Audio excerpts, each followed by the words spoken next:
My name is Ren Hollis, and I am 18 years old.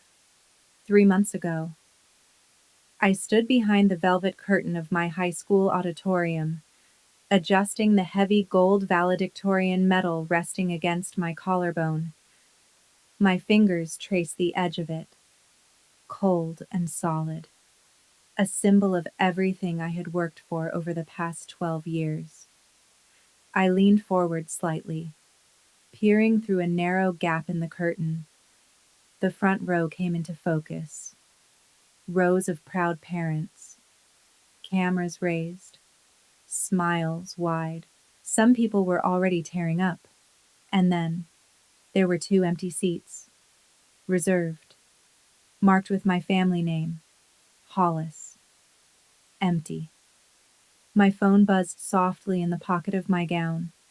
I already knew who it was before I even looked. My mother, Evelyn Hollis. I unlocked the screen. Traffic on the interstate is a nightmare. The message read, "We turned around and headed to the university. Aria has an exhibition volleyball match tonight." I stared at the words, reading them again and again. "You'll have plenty of academic moments in the future. This is her time to shine." My jaw tightened. "We'll celebrate your graduation tomorrow." Tomorrow, they skipped my high school graduation to watch my younger sister play a meaningless preseason volleyball game, a practice, not even a real match. When the announcer finally called my name, I walked onto that stage with perfect posture, just like they taught me. But I didn't read the speech they helped me write. I didn't thank them for their unwavering support. I didn't pretend anymore. I tore the pages in half, right there, in front of 3,000 people. And I told them exactly who Evelyn and Marcus Hollis really were. What I didn't know was that Principal Hayes was standing off to the side of the stage, recording everything, every word, every pause, every truth I had buried for years. And when that video hit the local news the next morning, my parents' carefully constructed image started to crack. Then it shattered. Their wealthy friends began asking questions they couldn't answer. Questions that led somewhere much bigger, much darker. Questions that would eventually trigger a federal investigation. Before we continue, take a moment to subscribe, but only if you believe that sometimes the hardest truth to say can completely change your life. Where are you listening from right now? And what's the temperature like where you are? I read every single comment. And just so you understand, this is a fictional story, with some elements enhanced by artificial intelligence to make the emotions more vivid and realistic. Now, let me take you back to the exact moment I realized my family wasn't a family at all, just a perfectly curated illusion. The auditorium smelled faintly of floor polish and nervous anticipation. Voices from thousands of parents and students echoed beneath the high ceiling, blending into a constant hum. I stood just behind the curtain, holding 3 crisp pages of cardstock. The speech in my hands was flawless. Carefully crafted gratitude that praised my parents for their endless support and sacrifice. My mother, Evelyn Hollis, had reviewed it twice, making sure every word reflected well on her. I glanced through the curtain one last time. The 2 reserved seats with our family name were still empty. I opened her message again. Aria was 19, a college sophomore, a volleyball player with a perfectly curated social media image. Tonight's game didn't matter. It wasn't part of any ranking, just a polished rehearsal dressed up as something important. Yet, somehow, that was worth more than 12 years of my work. I have always processed life through patterns, through data, and this pattern was clear. Arya gave them something they could display. I gave them something they couldn't monetize. My achievements were quiet, invisible in their world. They didn't want a daughter. They wanted an image. I didn't cry. I stopped expecting that kind of response from them a long time ago. What I felt instead was something sharper, colder, clarity. My name was called. Principal Hayes stood at the podium, smiling as I stepped into the light. The stage was bright, almost blinding. I looked out at the crowd, cameras lifted, faces glowing with pride, families leaning toward each other, and then I saw them again. Those two empty seats. I reached the microphone and looked down at the pages in my hands. Every word on them felt hollow now, manufactured. I tightened my grip and tore them in half. The sound cut through the auditorium, sharp and unmistakable. Paper ripping echoed through the speakers, amplified into something final. The pieces slipped from my hands and drifted to the stage floor. I leaned forward slightly, resting my palms against the podium. "Good evening," I said, my voice calm, steady. The speech I just destroyed was built on a version of reality that doesn't exist. I paused, letting the silence settle. I was supposed to stand here and thank my parents for their unwavering support, but I rely on facts, and the facts in this room tell a very different story. I raised my hand and pointed toward the front row. "If you look there, you'll see two empty seats reserved for the Hollis family. Evelyn and Marcus Hollis are not stuck in traffic. They are not dealing with an emergency. They are 50 miles away, watching a preseason volleyball practice for my sister." A ripple moved through the crowd. They chose a staged moment over 12 years of real effort. A photo opportunity over showing up. I let the words hang, precise and deliberate, so I won't thank them today. Instead, I glanced across the audience. I will thank the parents who showed up, the ones who understood that presence matters. Then I looked back at my classmates. If there's one thing I've learned, it's this: build your future on your own terms. Don't waste your energy chasing validation from people who won't even take a seat for you. I stepped back. No applause, just silence. A heavy, stunned silence that spread across the room like a wave. As I walked down the side stairs, I caught sight of Principal Hayes near the curtain. His phone was raised. Steady. The small red recording light blinked quietly. He didn't stop me. Didn't say a word. He simply nodded once. That was enough. I didn't stay for photos. I didn't join the celebrations. I walked past families gathered in the parking lot and drove straight home. The Hollis house stood quiet, polished, perfect. White marble floors, high ceilings, walls filled with framed photos of Arya holding trophies. My achievements were hidden away in a drawer. I pulled 2 suitcases from the closet and began packing with calm precision. I understood exactly how my parents operated. Image came first. Always. And after what I had done tonight, they would need someone to blame. I wasn't going to be there when they came looking. I packed only what mattered. Clothes, my laptop, my documents. The jewelry and designer bags they bought to complete their illusion stayed exactly where they were. Those items were nothing more than props, and I was done performing in their production. I zipped my suitcases, requested a ride share, and placed my house keys neatly on the cold granite kitchen island before walking out. The next morning, I woke up in the guest room of my older brother's apartment across the city. My phone was vibrating nonstop against the nightstand. The glow from the screen lit up the dark room, revealing hundreds of missed calls and an avalanche of notifications from every platform imaginable. I unlocked it and opened my browser. Principal Hayes hadn't saved the video for school records. He had sent the raw footage directly to a well-known local news anchor, who posted it on her official page. Overnight, it exploded. More than 4 million views.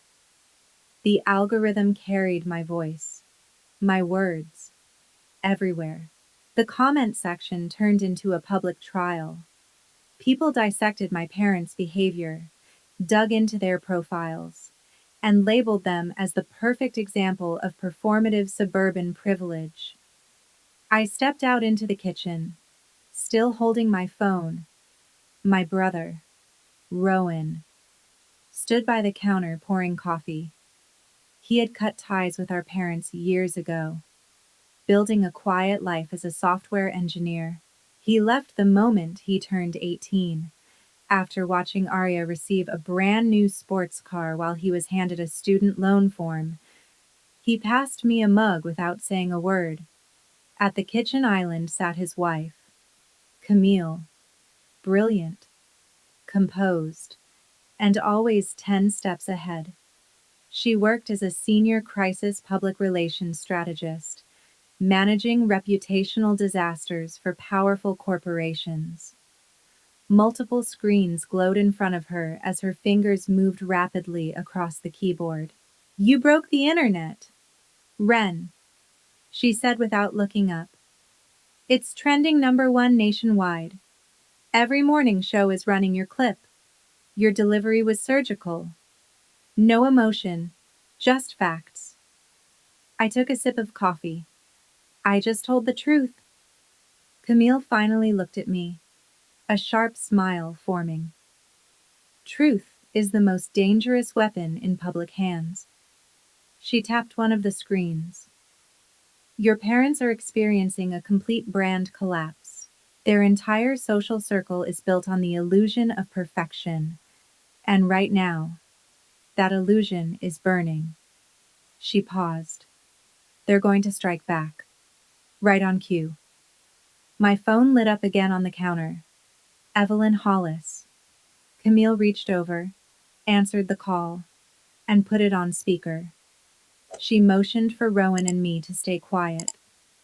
My mother didn't ask if I was okay. Not once.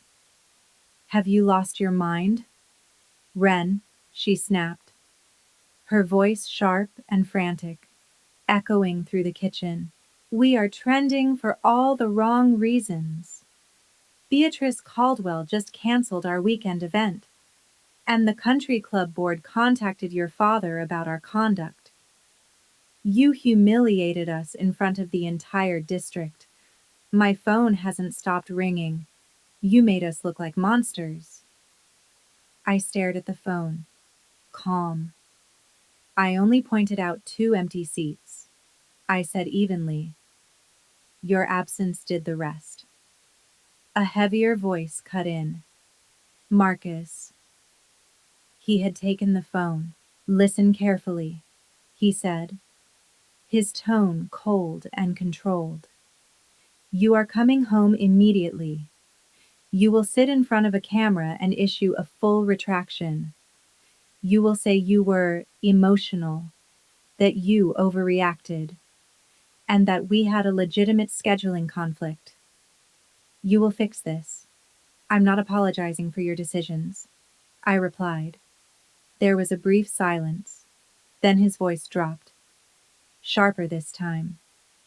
"If you don't correct this disaster by noon tomorrow, I will go to the bank. I will freeze the $50,000 college trust your grandmother left you." Marcus's voice was calm, controlled, and completely calculated. That trust had been set up by my grandmother before she passed.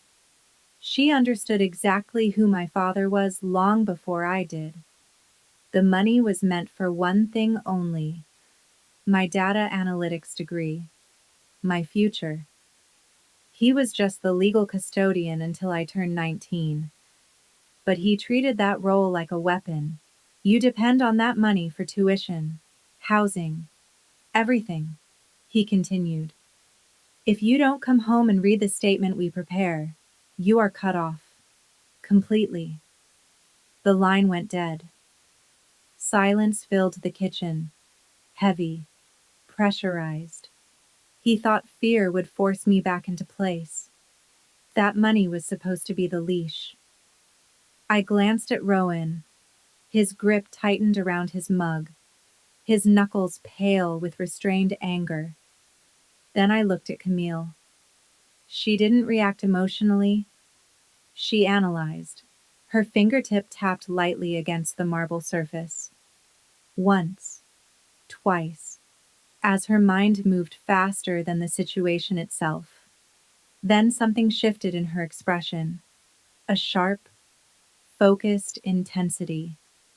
He wants a broadcast, she said quietly. Her eyes locked onto mine. He wants to control the narrative. Use you to repair his image. He thinks the trust fund gives him leverage. She stood, closing her laptop with a crisp click. Call him back. Ren. I frowned. And say what? Tell him you give in, she said. Tell him you'll come home tomorrow morning and do the interview exactly how he wants. That means he wins, I replied. He controls the story. I look like I lied. Camille smiled slightly. Cold. Precise. No, she said. It means we get cameras inside his house. She stepped closer. And a live camera is the most dangerous weapon in the world. If you control what happens in front of it. There was no hesitation in her voice. Let's give your father an interview he will never recover from. I picked up my phone and dialed. When he answered, I kept my tone neutral. No emotion, no resistance. I told him I would come home in the morning, that I would sit down for the interview, that I would cooperate. There was a brief pause. Then I heard it. Satisfaction. He exhaled sharply, convinced his threat had worked. He gave me a time, ordered me to dress modestly, to look apologetic. Then he hung up. Camille spent the rest of the night working without pause. Screens filled with data, social media timestamps, location tags, archived posts. She didn't need a private investigator. People like my parents documented their own lies every day. All she had to do was follow the trail. If you think my parents were right to choose my sister's volleyball game over my graduation, comment support. But if you believe that kind of choice is unfair and hurtful, comment I oppose. Sometimes, a single decision reveals everything about what people truly value. And I want to know, what would you stand for if you were in my place the next morning? A white news van was already parked in the circular driveway of the Hollis house, a satellite dish angled toward the sky. The top anchor from a local morning show had arrived for an exclusive interview. I stepped through the front doors. Camille followed quietly behind me. My parents didn't question Camille's presence. To them, she was just background, someone there to comfort me, to keep me quiet, to help maintain the image. They had always underestimated people who didn't fit into their narrow definition of status. And that miscalculation was about to cost them everything. The living room had been transformed into something almost unrecognizable. It no longer felt like a home. It felt like a set. Bright studio lights washed over every surface, bouncing off polished marble and curated art pieces chosen more for impression than meaning. Every angle was intentional, every detail controlled. Everything looked perfect, manufactured. My mother, Evelyn, sat at the center of it all on the white sofa, dressed in a soft beige sweater that made her look gentle, approachable. A tissue rested delicately in her hand, like a carefully selected prop.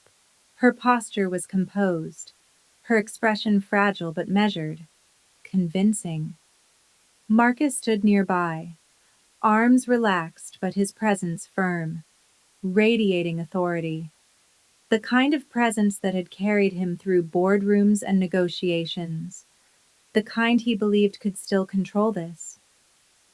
When I took my seat across from them, he leaned in slightly and handed me a single sheet of paper, read it exactly as written.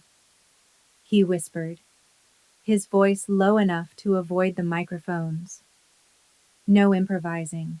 I didn't respond. I just placed the paper on my lap. The room shifted into silence as the crew prepared. The floor director raised his hand. 5, 4, 3. The red light blinked on. We were live. Melissa Carter, the anchor, began with practiced ease. Her voice was calm, empathetic, carefully balanced to appear neutral while guiding the narrative exactly where it needed to go. She framed it as a misunderstanding, a modern family conflict intensified by timing, pressure, and social media exposure. Then she turned to my mother. Evelyn lifted the tissue, pressing it gently to the corner of her eye. It's been overwhelming, she began, her voice trembling just enough to feel real. We love Ren deeply. We were caught in a terrible situation. Aria's coach changed her match schedule at the last minute, and we tried to make both events. She paused, letting the emotion settle, but traffic made it impossible. Her breathing slowed, controlled. We made a difficult choice. We thought we could celebrate Ren afterward. We're human. We made a mistake. Melissa nodded, absorbing every word, her expression soft and understanding. The performance was flawless. Then she turned to me. Ren, she said gently, your parents have explained what happened. You brought a statement today. Would you like to respond? I looked down at the paper in my hands. An apology. A script. A carefully constructed version of reality designed to erase everything that had happened, everything that was true. I didn't lift it. Instead, I slipped my hand into the inside pocket of my blazer and pulled out a glossy photograph. My mind is trained to analyze facts, I said, my voice calm, steady, cutting cleanly through the room.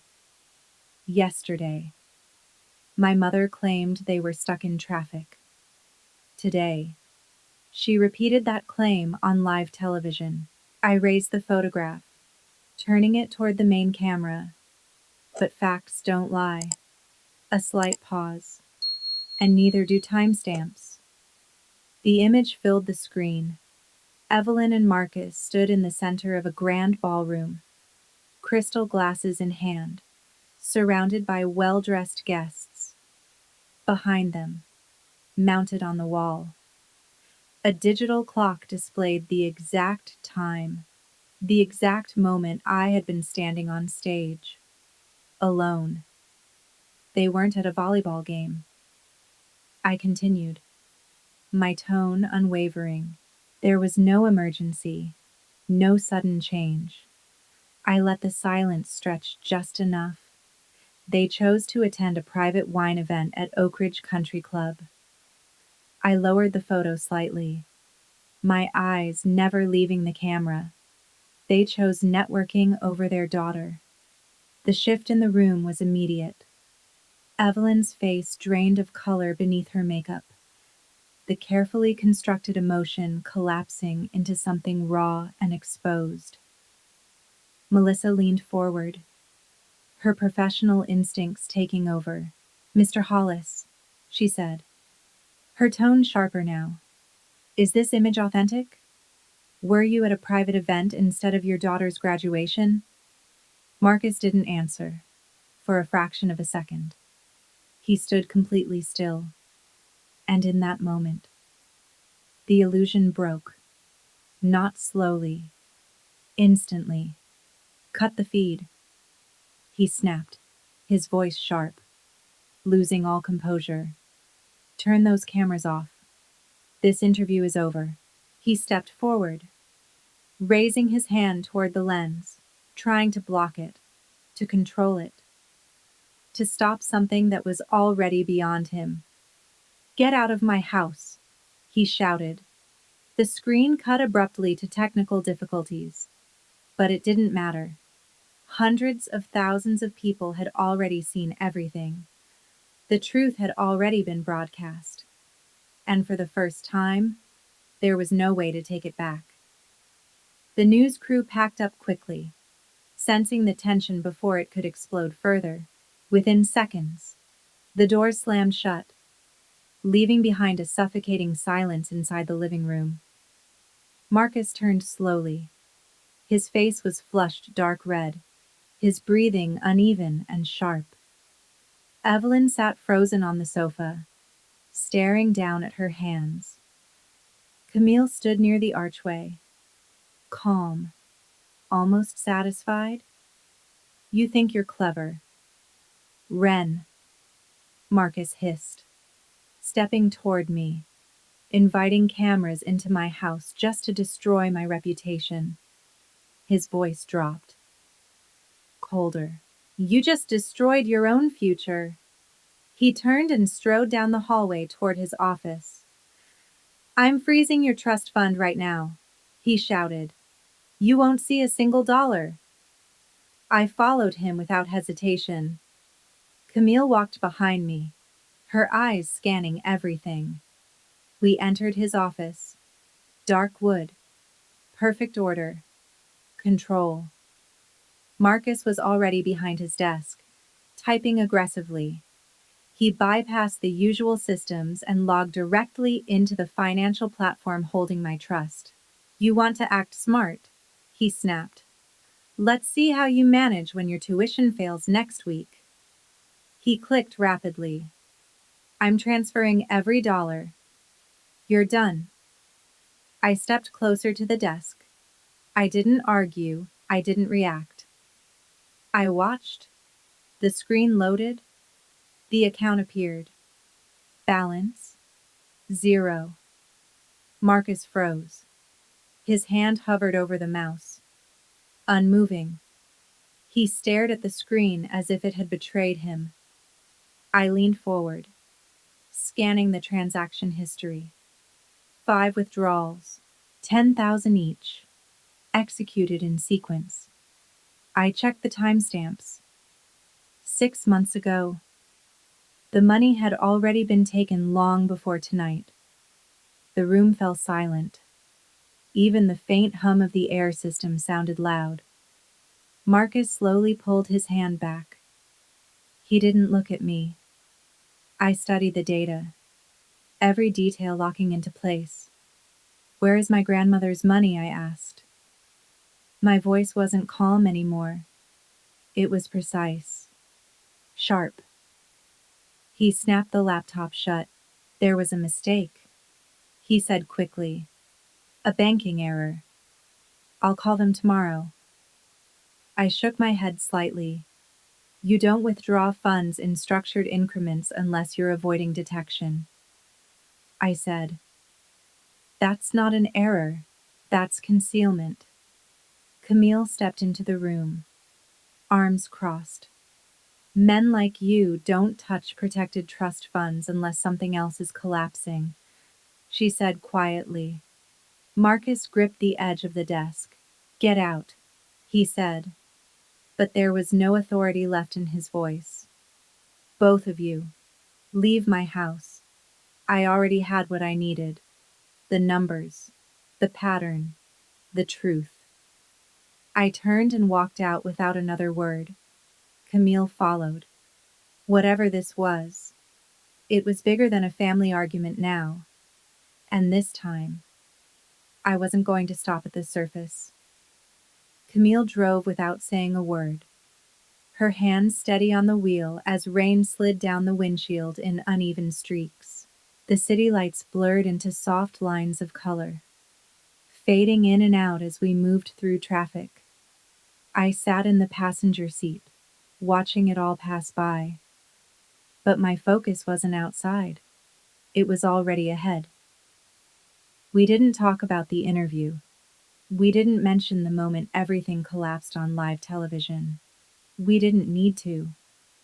That part was over. What mattered now was the data. My grandmother had built that trust fund with precision, legal safeguards, clear restrictions. It wasn't something that could be casually accessed or accidentally drained. Breaking it required intent, planning. And Marcus Hollis didn't take risks unless something forced him to.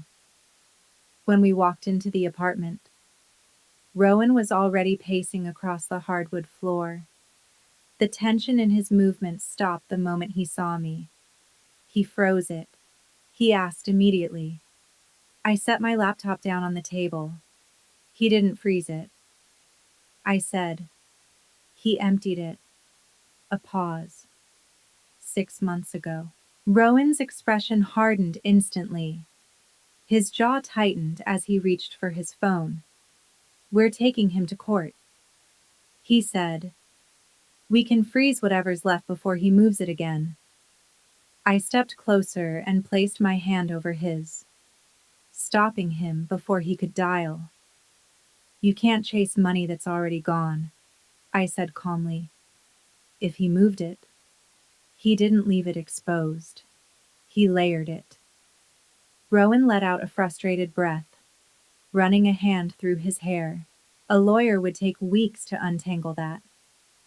I added. I sat down and opened my laptop. I won't. The screen illuminated the room with a pale glow. Camille moved to the chair beside me, silent but attentive. She didn't ask questions. She didn't interrupt. She saw the shift in me before anyone else did. I wasn't reacting anymore. I was analyzing. My father always believed his wealth made him untouchable. That money created distance between him and consequences. But what he never understood was that habits leave patterns. And patterns can be tracked. For years, he had insisted on using a shared cloud system for the entire family. It was efficient. He said, convenient. All devices synced automatically. Files updated in real time. He assumed no one would ever look past the surface. He was wrong. I bypassed the standard interface and accessed the root directory directly. The system opened without resistance. Folder after folder appeared. Years of data, financial records, statements, scanned documents, tax files. Everything he thought was buried was still there. I opened a terminal window and began writing a script. Simple, focused. Search parameters set to flag outgoing transfers above $5,000 within the last 8 months. I ran it. The cursor blinked. Then the screen filled with movement. Lines of data streamed past.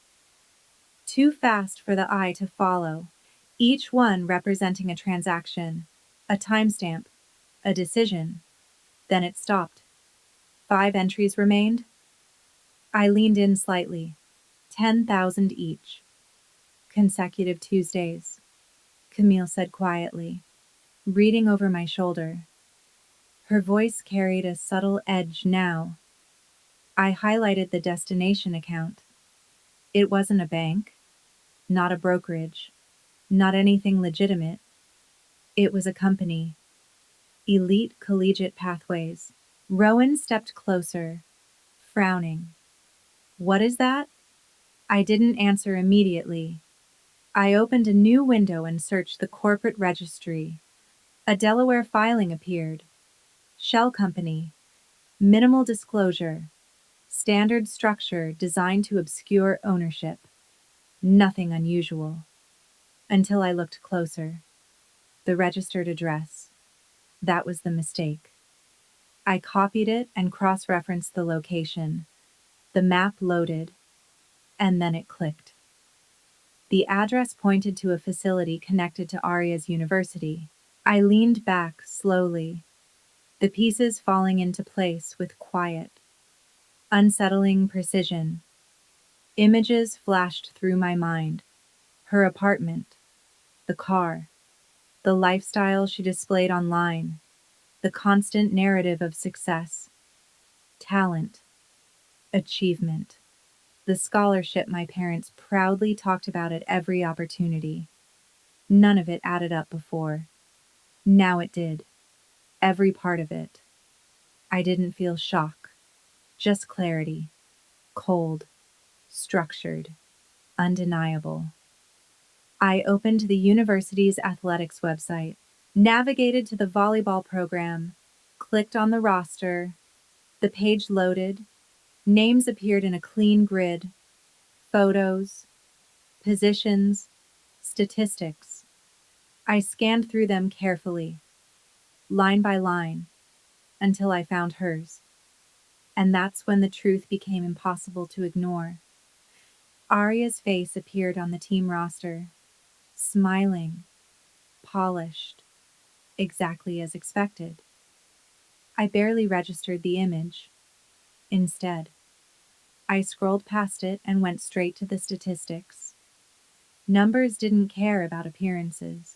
Numbers told the truth. Her game logs loaded in neat rows. Freshman year, sophomore year, 0 blocks, 0 kills, 0 defensive plays. I scrolled further, checking minutes played, less than 15 minutes total across 2 full seasons. It wasn't just underperformance, it was absence. I leaned back slightly, letting the data settle. She doesn't have a scholarship, I said quietly. The words felt heavier once spoken out loud. Camille leaned in beside me, her eyes narrowing as she processed the screen. Athletic scholarships are based on measurable output, she said. She has none. She has no athletic value, I corrected, my voice steady. But she has financial value? I pulled up the transaction records again, aligning the dates with the university timeline. The pattern became impossible to ignore. This wasn't tuition. It wasn't debt. I continued. Marcus used my trust fund to buy her position. Rowan exhaled slowly, his voice dropping. He paid for her spot. The reality hit all at once, not in fragments, but in one complete, undeniable picture. They took your future, he said, to manufacture hers. It wasn't favoritism anymore. It was fraud, deliberate, structured, executed with precision. Money routed through a shell company, disguised as legitimacy, exchanged for status and access. Camille straightened slightly, her tone sharpening. We have everything. Transfers, timestamps, routing paths. It's all connected. She reached for her phone, already moving into action. This doesn't go to local authorities, she said. This goes higher. Her thumb hovered over the screen. I'll send it to the NCAA compliance office. They'll launch a full investigation within days. Before she could press send, the intercom buzzed sharply, slicing through the tension. Rowan moved toward the panel and activated the camera. The grainy monitor flickered to life. Aria stood outside, restless, pacing, sunglasses still on, even indoors. Her phone pressed tightly to her ear as she turned in small circles. She's been calling nonstop. Rowan muttered, "Of course they sent her."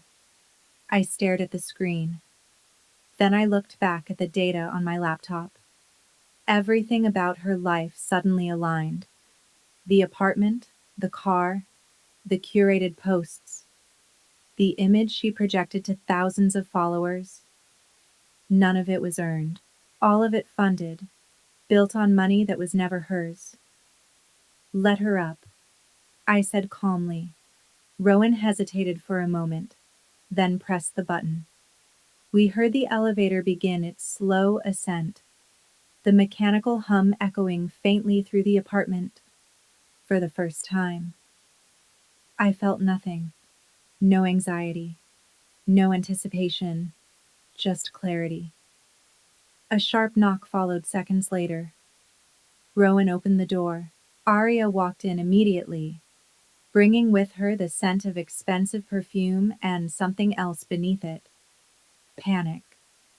She didn't acknowledge Rowan, didn't glance at Camille. Her eyes locked directly onto me.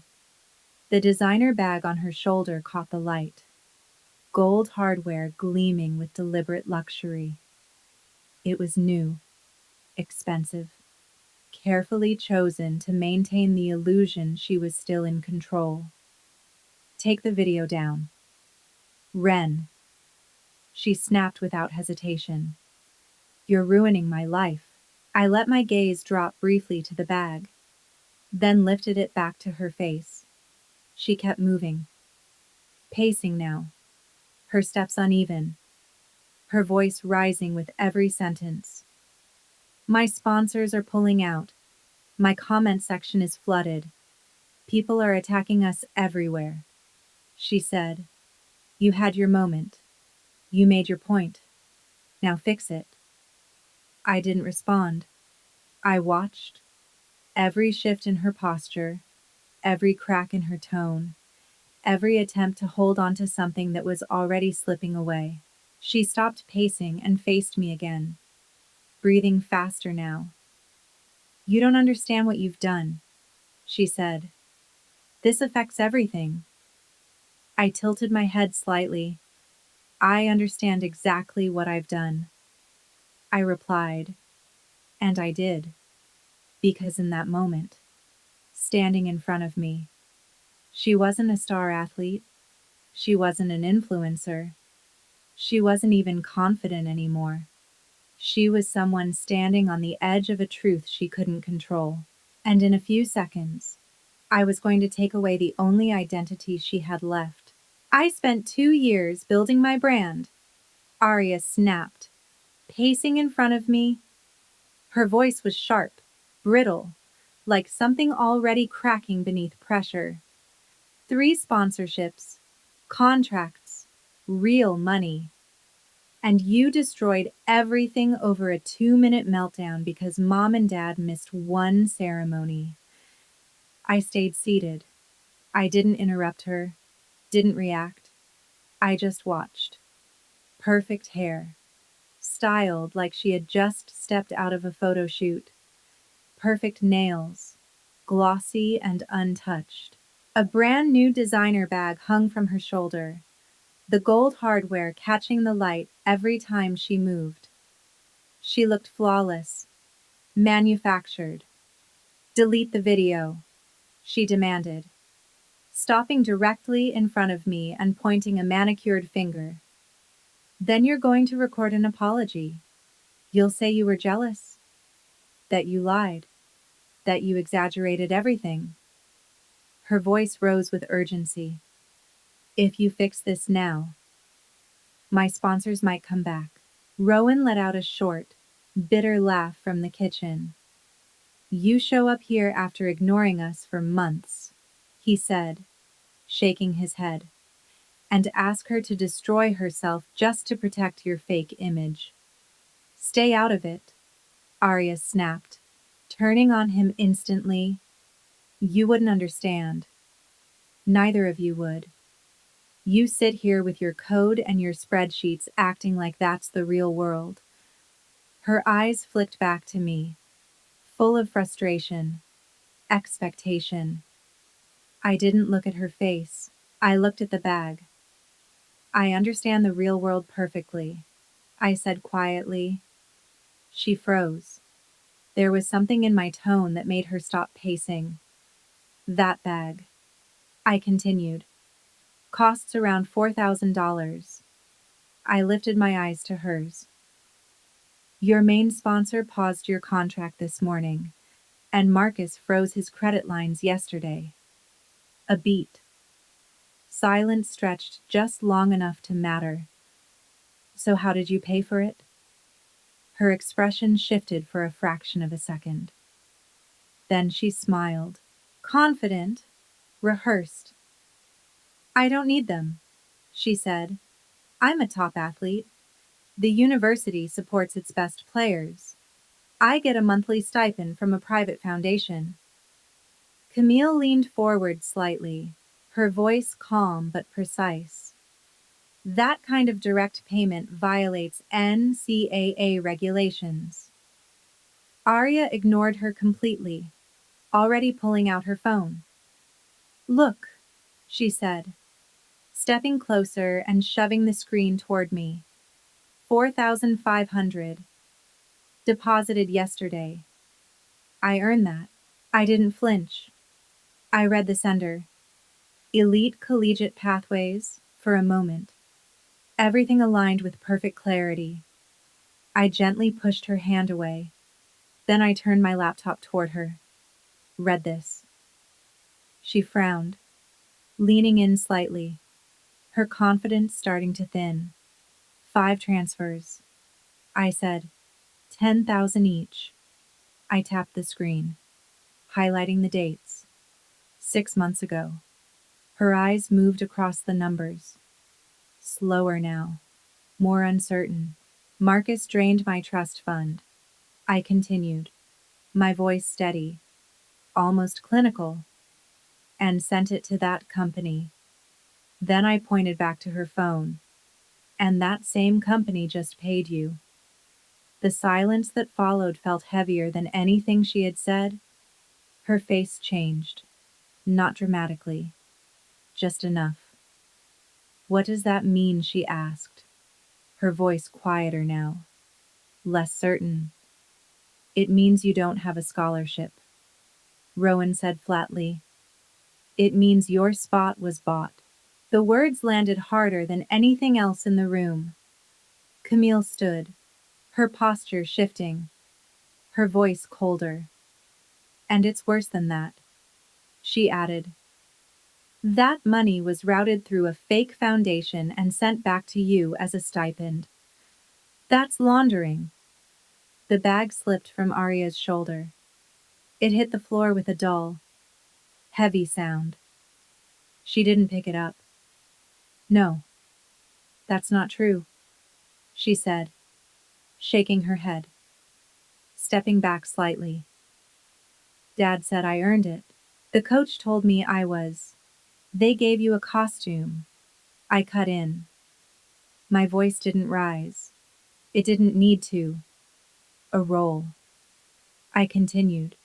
Something they could show off. Her breathing became uneven. They needed a perfect image. I said, and when they couldn't sustain it anymore, he used my money to keep it alive. She looked down at the bag on the floor like it no longer belonged to her. Like it meant something different now. Something heavier. You can't tell anyone, she said, her voice cracking completely this time. If they find out, I lose everything. Rowan didn't hesitate. You already did. That was the moment she broke. Not slowly. All at once. She dropped to her knees, the impact echoing softly against the floor. Her hand reached out, grabbing the edge of my chair like it was the only stable thing left. Ren, please, she said, her voice shaking. I didn't know. I swear I didn't know. I'll fix it. I'll give the money back. I'll do whatever you want.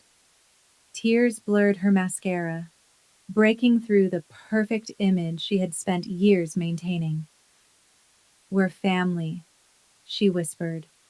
I looked down at her, at the desperation, at the fear, and all I could see were those empty seats. You're not my family, I said quietly. The words were calm, precise, final. You're part of a crime. I stood up, pulling the chair back. Her grip slipped away. She stayed on the floor, shaking, staring at something she couldn't fix. Behind me, Camille opened her laptop. Her fingers hovered for just a second, then began to move. I'm filing the report, she said. No hesitation, no doubt, just the sound of keys sealing everything that came next. I'm compiling everything, Camille said, her fingers already moving across the keyboard. Transfers, routing data, stipend records. This goes to the NCAA, the University Board, and the FBI. The sound of her typing filled the room like a countdown. The trap was already in place. Arya stayed on the floor, gripping her bag as if it could anchor her. For 19 years, she had lived inside a carefully built illusion. Now it was collapsing all at once, and she had no way to process it. Get up, Rowan said sharply. You're not welcome here. She looked at him, eyes swollen, makeup smeared. Whatever argument she had prepared died before it left her mouth. Slowly, she stood. She didn't look at me again.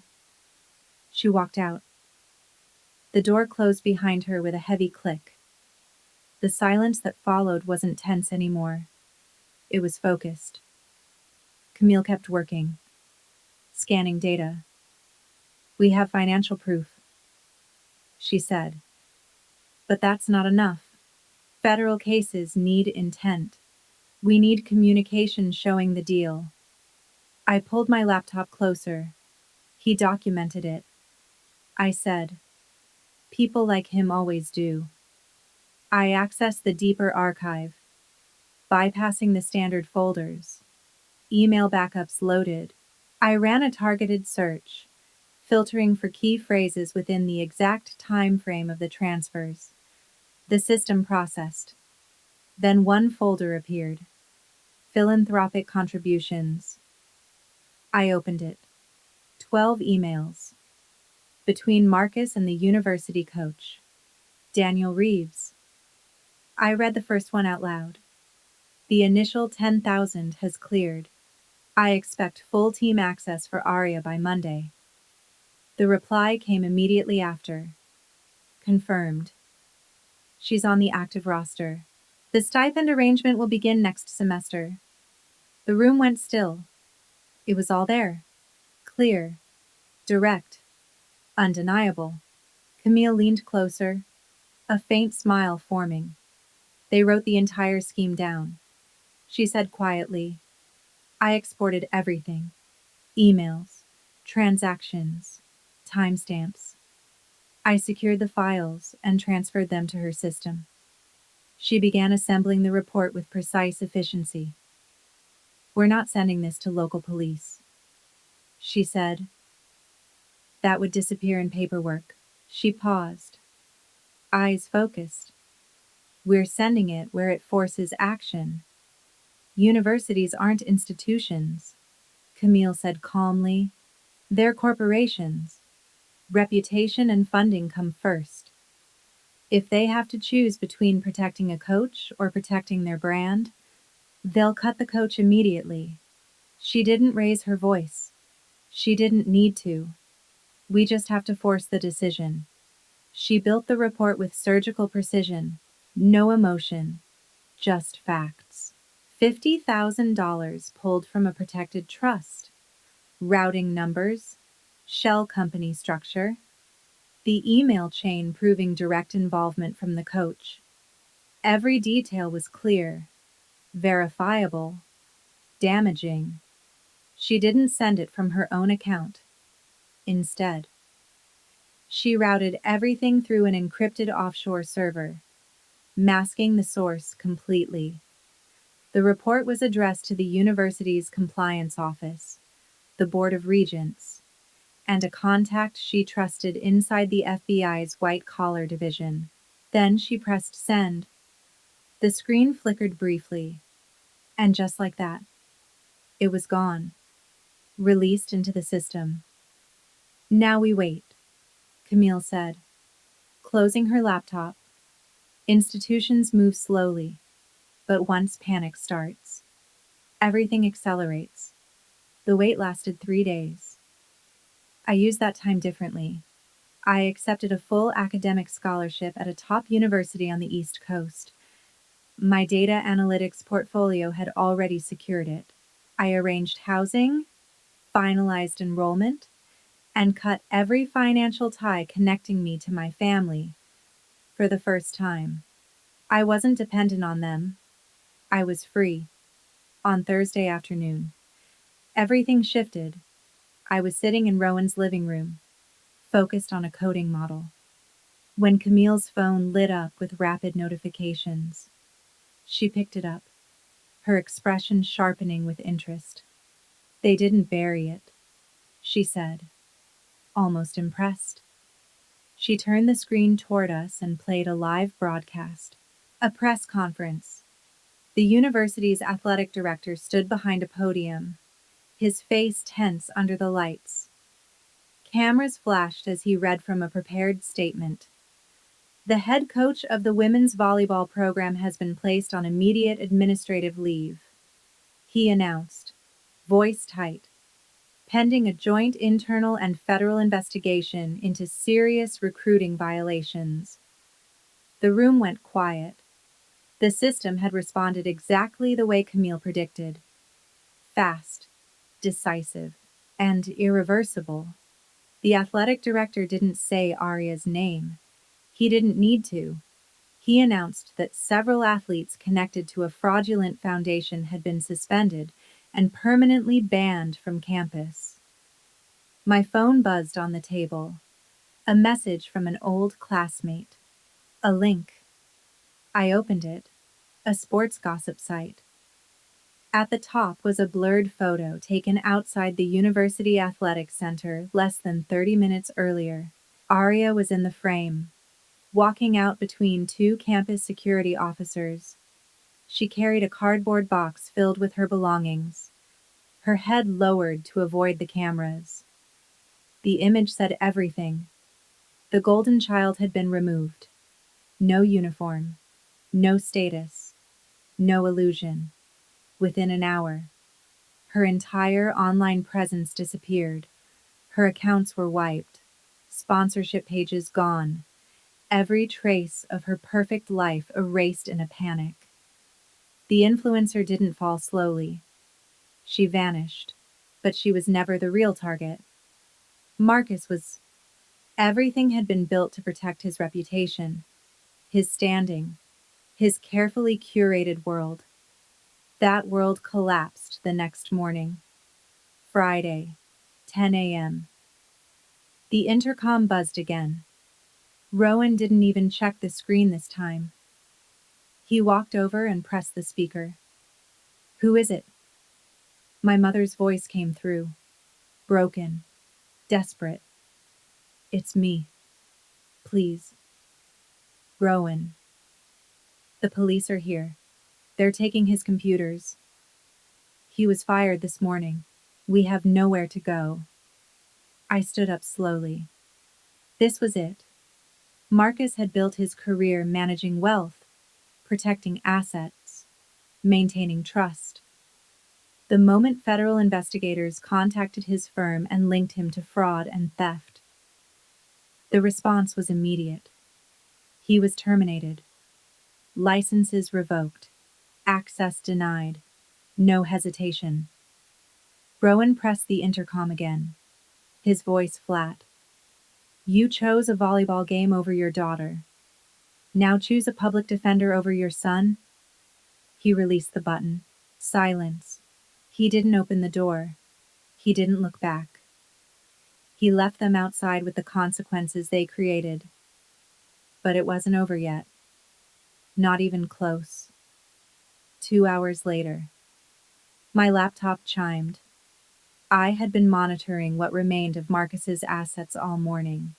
His accounts were already frozen, investments locked down.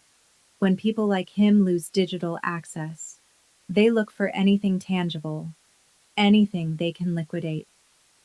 I opened the alert, an automated email from a car dealership. Appraisal confirmation. I stared at the details. When I was 17, I spent over a year working nonstop. Data entry, tutoring, every dollar saved. I bought my first car with that money, but the title was in his name. At the time, I was still a minor. Marcus insisted the car be registered under his name, claiming it would reduce insurance costs. I paid for it entirely myself. But legally, it belonged to him. What he forgot was the email I had linked to the dealership system. That link was still active. And right now, it was telling me exactly where he was. I turned my laptop toward Rowan and Camille. He's trying to sell my car, I said calmly. He needs cash before the indictment drops. Rowan stared at the screen, jaw tightening. The title's in his name. Legally, he can sell it. If he walks out with that money, it's gone. He added. Camille was already dialing. Not the police. A lawyer.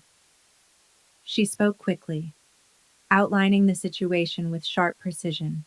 Then she ended the call, stood up, and grabbed her coat. Get ready, she said, eyes focused. My attorney will meet us there in 20 minutes. With a notary and the right documents. She paused, a faint edge in her voice. He thinks he can liquidate your asset. We're about to show him what real control looks like. Rain hit the windshield as we drove across the city. The dealership was massive, glass, steel. Rows of polished cars under bright lights. We stepped inside. The air smelled artificial, clean, controlled. I saw him immediately. Marcus stood at the appraisal desk, arguing with the manager. His usual composure was gone. His shirt was wrinkled, his hair unkempt, sweat visible along his forehead. He clutched a folder tightly. I need the check now, he snapped. The car's already appraised. Wire it or print it. I don't have time for delays. The manager shifted uncomfortably. Sir, we need to verify the title first. Standard procedure. There's nothing to verify. Marcus barked. I own it. No, I said. My voice cut through the showroom. He doesn't. He froze. Slowly. He turned. His eyes landed on me. Then Rowan. Then Camille. And finally, the man beside her. Tall. Composed. Carrying a leather briefcase. Marcus stepped back slightly. What are you doing here? He demanded, forcing authority into a voice that didn't have it anymore. This is harassment. I walked forward, stopping a few feet from him. You're trying to sell something I paid for, I said evenly. I held his gaze. And you're trying to steal from me again, after everything you've already done. Marcus let out a short, dismissive laugh, glancing at the sales manager. Don't listen to her. She's emotional. My name is on the title. Legally, this car is mine. The man beside Camille stepped forward. He opened his briefcase and placed a thick stack of documents on the desk, covering the dealership paperwork. The state also recognizes civil embezzlement and breach of fiduciary duty. He said evenly, My name is Daniel Vance. I represent Ren Hollis. His voice was calm, controlled, final. The FBI is already investigating your involvement in wire fraud and collegiate bribery. That's federal. But the theft of $50,000 from a protected trust fund? He paused slightly. That's a separate state felony. Marcus's expression shifted. The color drained from his face. Vance tapped the top document with his pen. This is an emergency injunction and a civil filing ready to be submitted immediately. If I proceed, the state will open a parallel criminal case. He leaned in slightly. And prosecutors don't show leniency to men who steal from their own children. The words landed hard. You will face state incarceration before your federal trial even begins. And this injunction will stop this sale instantly. The sales manager had already stepped back, clearly wanting no part of this. Marcus looked at Rowan, then at Camille. The fight in him faded. What do you want? He asked quietly. Camille stepped forward, her voice precise. We want balance. She didn't blink. You took 50,000 from Ren. You hold the title to her car. And you still have equity left in your house. Vance slid another document toward him. A quitclaim deed. He explained. You transfer your remaining home equity to Ren and Rowan. You sign over the car title, and you hand over the keys now. Marcus stared at the paper. His hands trembled. If I do that, I have nothing left, he said, his voice cracking. I can't even afford a lawyer. For a moment, no one spoke. Then I did. You can figure that out the same way you expected me to, I said calmly. On your own. I held his gaze. You built this outcome. Rowan's voice cut through the silence. Sign it. He didn't move. Or we file everything right now, Rowan added. And you spend tonight in a holding cell. The showroom was completely still. Every option in front of him led to the same place. Consequences. And for the first time in his life, he couldn't buy his way out. Marcus picked up the pen. His hand shook so badly he could barely hold it steady, without reading a single line. He signed the quitclaim deed, then the title transfer. No hesitation, no negotiation, just the quiet understanding that he had already lost. The notary stepped forward and stamped the documents with a sharp, final click. The sound echoed louder than anything else in the room. It was done. Everything he had left had just been legally transferred. Marcus let the pen fall. Slowly. He reached into his pocket, pulled out the keys, and placed them on the desk. He didn't look at me, didn't say a word. He turned and walked out, through the glass doors, into the rain.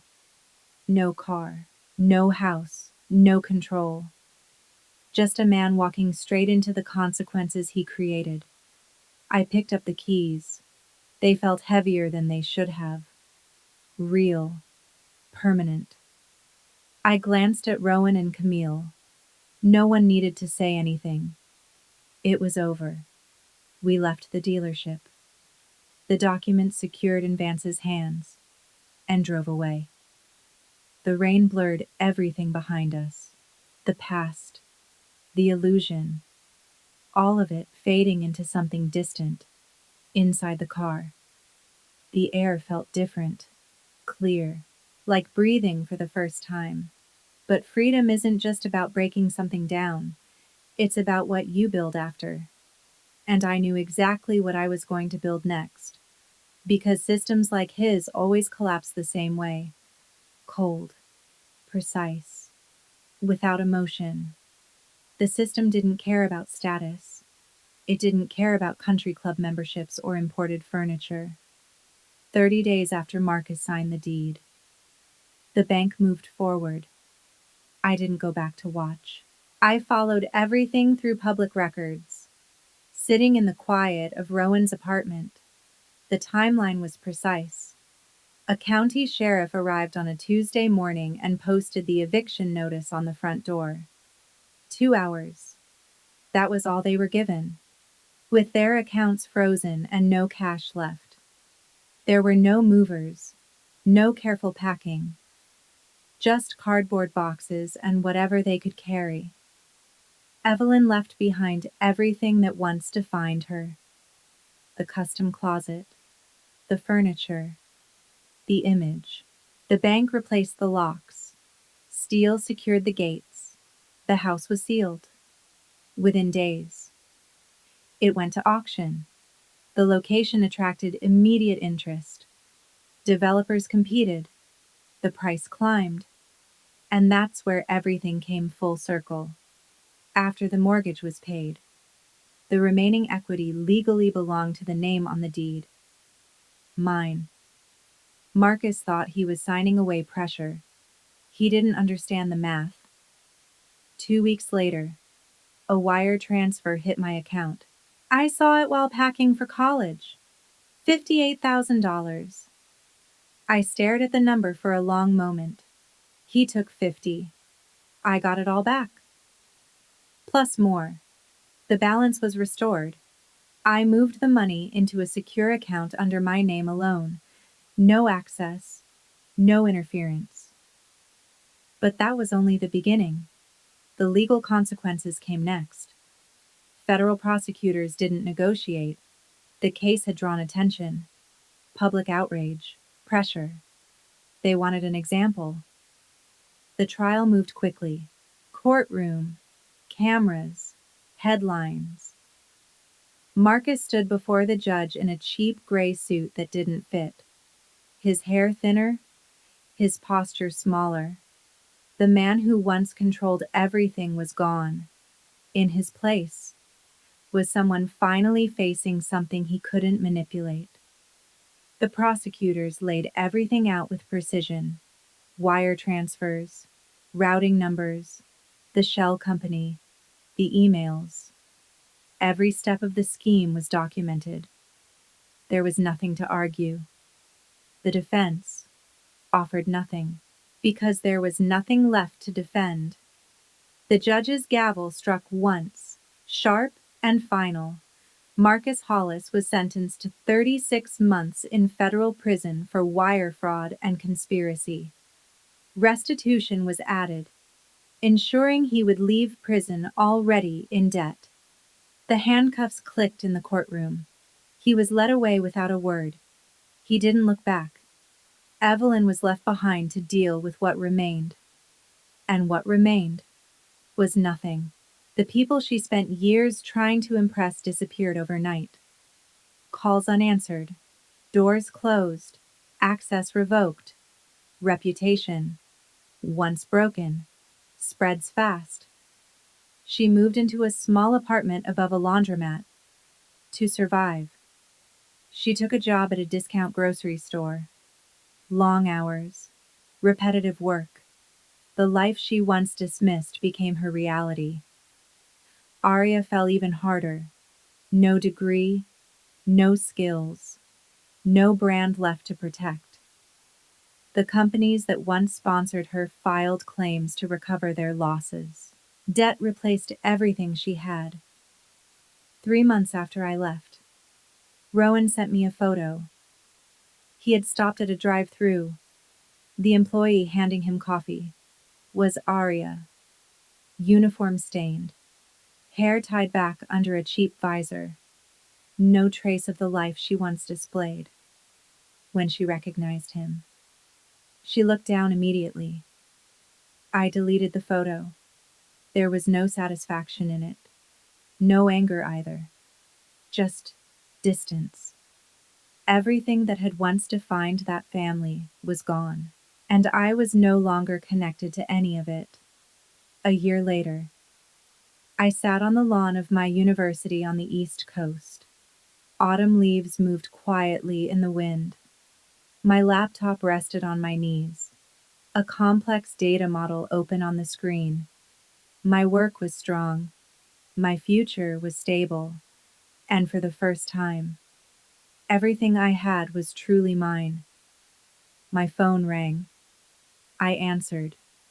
Rowan and Camille appeared on screen, standing in their kitchen, smiling.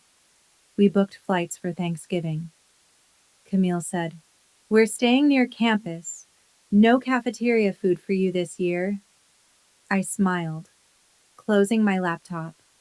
"I'll send you my schedule." I said, "I can't wait to see you." The call ended. I leaned back against the rough bark of the oak tree, watching students move across the campus pathways, each one carrying their own version of the future. For years, I had been taught something simple. That family meant loyalty, no matter what. That blood created an unbreakable bond, even when that bond slowly destroyed you, that you were supposed to endure, stay quiet, and accept whatever was given to you, just because you shared the same name. But none of that was true. Blood is not loyalty, it's coincidence.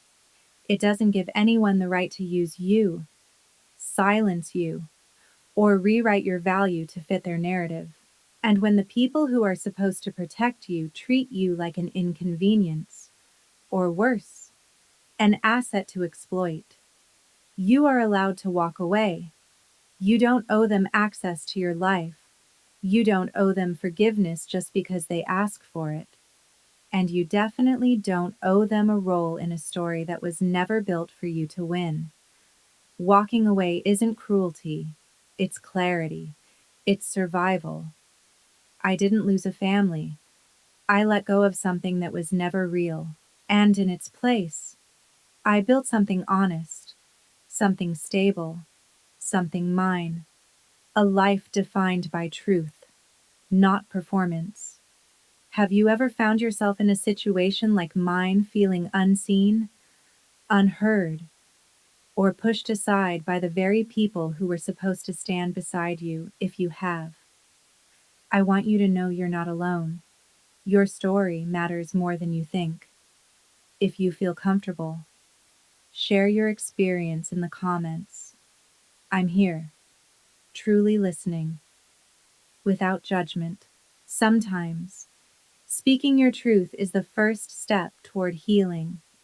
And maybe, just maybe, your story will help someone else feel a little less alone too. I also want to ask you this.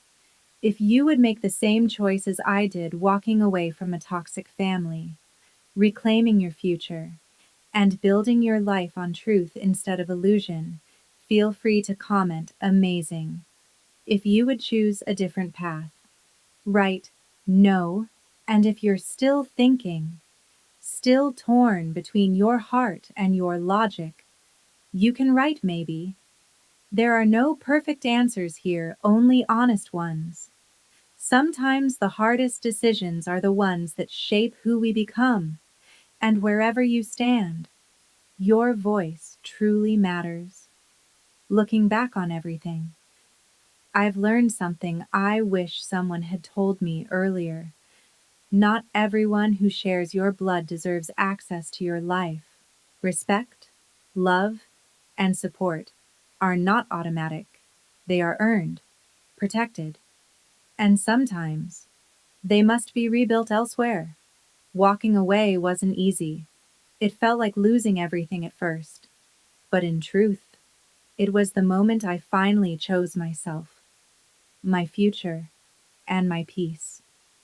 And maybe that's the most important lesson of all. You are allowed to choose a life where you are valued, not tolerated. Thank you for staying with me through this story. It truly means more than you know.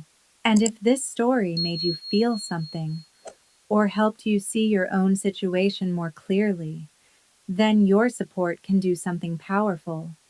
A simple like, a comment, or a share from you might help someone else out there feel less alone.